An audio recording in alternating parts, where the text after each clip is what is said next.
Hi, my name is John Graham, I'm Elizabeth Graham.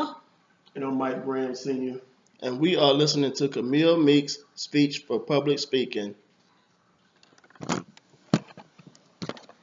Hello, my name is Camille Meeks, and I will be speaking on finding the silver lining in modern day special education. In the beginning, yes, there was no school for special education. There was no transportation. They treated them as if they just had to go to the quarantine. But we have came a long way, I will admit.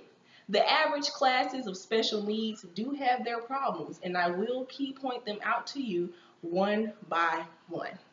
Many disability classes have all disabilities in one class, like ADHD with dyslexia or cerebral palsy with visual impaired students, and that's not correct and it's not fair to the students.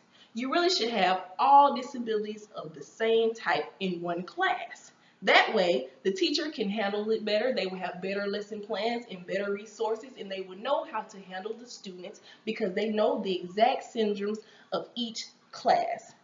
We also do not need to have the students so boxed up.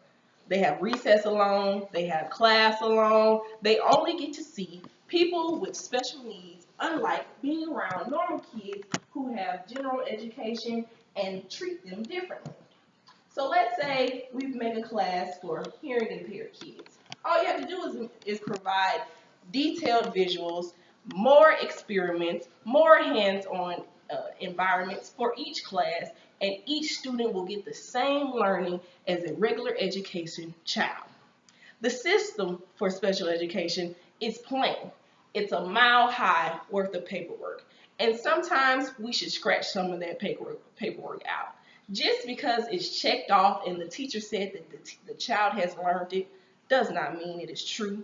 We should really provide more video review, more video status, more parent involvement.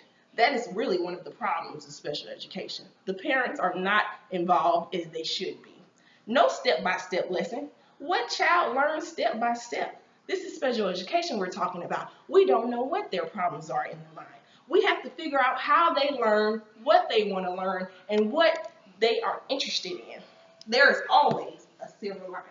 If we winged it more and figured out the child's emotions to break down those walls to where they're willing to learn, then we can put that push in that child to want to come to school and actually learn something different. There could be more successful adults with special education, like let's say you have celebrities with special needs, like Tim Tebow, who is dyslexic, Michael Phelps, who is dyslexic, Whoopi Goldberg, who is dyslexic, Will Smith, who is dyslexic, and then you also have Justin Timberlake, who has ADHD. But what did they do? They found that silver lining and they saw that light at the end of the tunnel and pushed when they found something that they loved to do, which was acting or sports or making films, directing. Who knows the things that they could see in their mind just because they have special needs.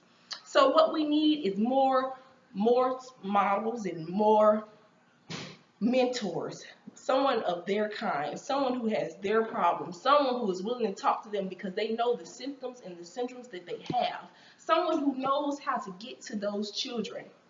I mean, if we view it as through their eyes, they are the ones with the problems. We are the people who should help. We are the people who should want to help. So if you get positive role models, just like teachervision.com said, they believe that modern day education and role models push the students with special needs to want to learn more and do things in class and in life. So all you have to do is push these kids, get those emotional walls down, make them want to learn and to see more people like them. So that means including field trips to where they would see people who are just like them and working, who has pushed through and saw the silver lining at the end of the tunnel. But what do? We make field trips to pumpkin patches or to the Coca-Cola factory. These kids don't need that. They need something where they can see realistic minds in the future, not as of just right now. So if we plant that small seed, they will see the silver lining at the end of the tunnel. Thank you.